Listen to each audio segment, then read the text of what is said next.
Fatimah binti Muhammad Sallallahu Alaihi Wasallam. Fatimah merupakan putri bungsu Rasulullah dengan Khadijah. Meskipun lahir di keluarga yang serba ada, Fatimah kecil tidak memiliki ibu susu seperti layaknya anak-anak suku Quraisy saat itu. Ibundanya sendiri, Khadijah, yang menyusui Fatimah kecil. Selain dekat dengan ibundanya, Fatimah juga dekat dengan Rasulullah, ayahandanya.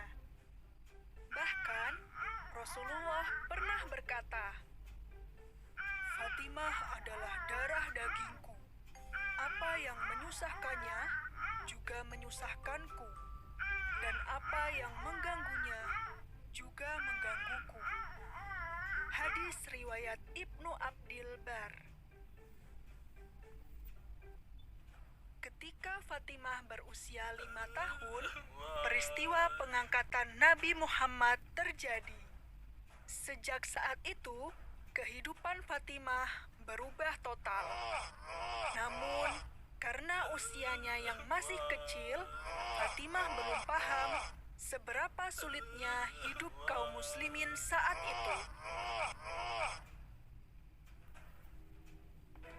Namun, semakin hari dia semakin paham bahwa banyak orang membenci ayah serta ibunya.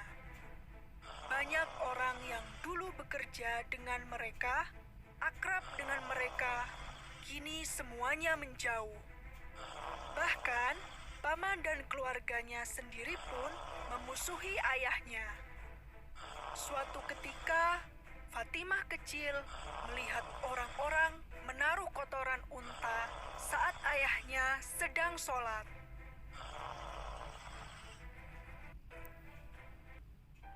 Rasulullah tetap sujud dan tidak mengangkat kepalanya ketika merasakan kotoran ditaruh di punggung serta pundaknya. Fatimah kecil menangis melihatnya.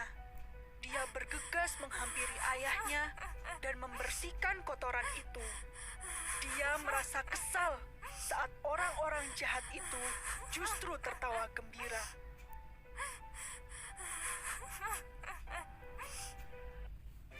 Semakin hari, kekejaman kaum Quraisy semakin meningkat. Mereka mengucilkan, mencela, berbuat kasar, hingga memboikot seluruh kegiatan kaum muslimin, mengakibatkan kaum muslimin jatuh dalam kemiskinan, tidak terkecuali keluarga Rasulullah. Harta Khadijah habis untuk membiayai perjuangan menegakkan Islam, sehingga Fatimah kecil pun sudah terbiasa hidup sederhana sejak kecil. Ketika telah beranjak dewasa, Rasulullah menikahkan Fatimah dengan Ali, seorang pemuda yang memiliki sifat mulia. Dia merupakan sepupu Rasulullah sendiri. Setelah menikah, Fatimah tinggal di rumah suaminya. Rumah itu sungguh sederhana, tidak ada perabot apapun. Jarak rumah Fatimah dan rumah ayahnya sangatlah jauh. Hal ini membuat Fatimah tidak bisa terlalu sering mengunjungi ayahnya. Dia juga tidak bisa terlalu sering mengikuti semua kegiatan ayahnya. Meski demikian, Fatimah tetap patuh. Saat suaminya pergi, dia akan menjaga rumah dengan baik.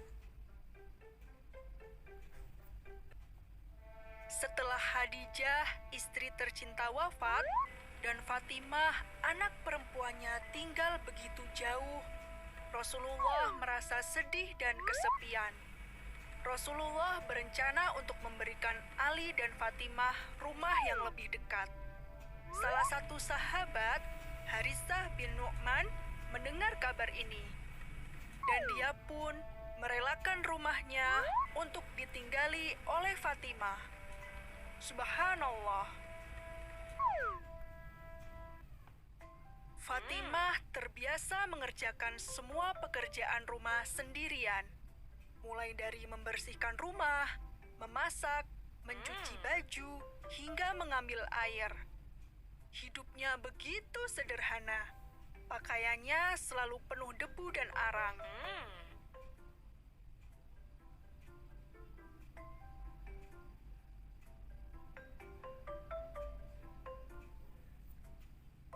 Kehidupan Fatimah semakin lengkap ketika dia memiliki 4 orang putra dan putri. Mereka adalah Hasan, Husain, Zainab, dan Ummu Kulsum. Rasulullah sangat sayang kepada para cucunya, terutama Hasan dan Husain. Bahkan Rasulullah berkata, "Keduanya adalah permata hatiku di dunia." Hadis riwayat Bukhari. Mengurus rumah sekaligus mengurus anak-anak sendirian bukan hal yang mudah. Apalagi kala itu kehidupan kaum muslimin begitu berat. Suatu hari, Fatimah mengadu kepada suaminya. Saat itu, Fatimah berpikir, bagaimana kalau kita meminta kepada Rasulullah satu tawanan perang sebagai pembantu? Namun, Rasulullah menolak permintaan putrinya itu. Saat itu, ada kebutuhan yang lebih mendesak, yaitu menjual para tawanan perang itu, dan uang hasil penjualan itu akan digunakan untuk membeli persediaan makanan bagi seluruh kaum muslimin.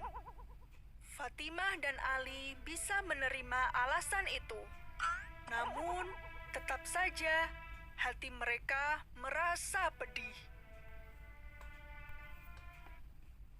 Malam harinya, Rasulullah menemui putri dan menantunya itu. Rasul berkata, "Maukah aku ajarkan kepada kalian yang lebih baik dari yang kalian minta tadi?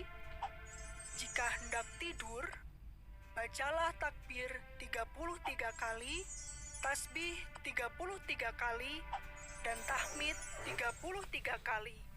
Ini lebih baik dari seorang pembantu." Hadis riwayat Bukhari.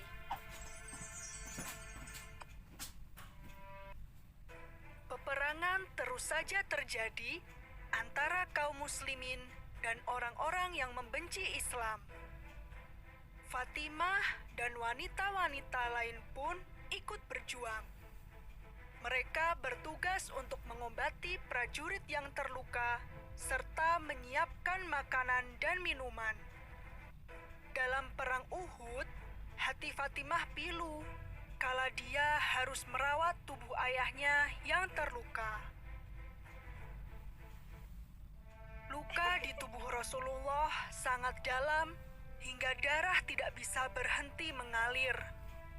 Dengan sabar, Fatimah merawat ayahnya hingga sembuh.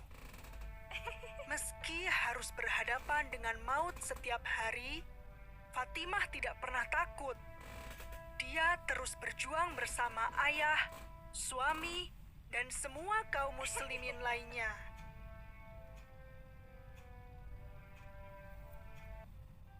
Suatu hari, Rasulullah sakit parah hingga tidak bisa bergerak. Fatimah pun menjenguk ayahnya. Saat itu, Rasulullah membisikkan sesuatu kepada Fatimah. Namun, Fatimah tidak mau memberitahukan kepada siapapun tentang apa yang dibisikkan oleh ayahnya. Tak lama setelah itu, Rasul pun wafat. Barulah setelah ayahnya wafat, Fatimah kemudian bercerita tentang apa yang dibisikkan oleh ayahnya. Ternyata, Rasul berkata bahwa sakitnya itu akan segera berakhir dengan kematian. Dan Fatimah merupakan keluarganya yang menyusulnya paling cepat. Rasul juga berkata bahwa Fatimah adalah pemimpin para wanita di surga selain Maryam binti Imron.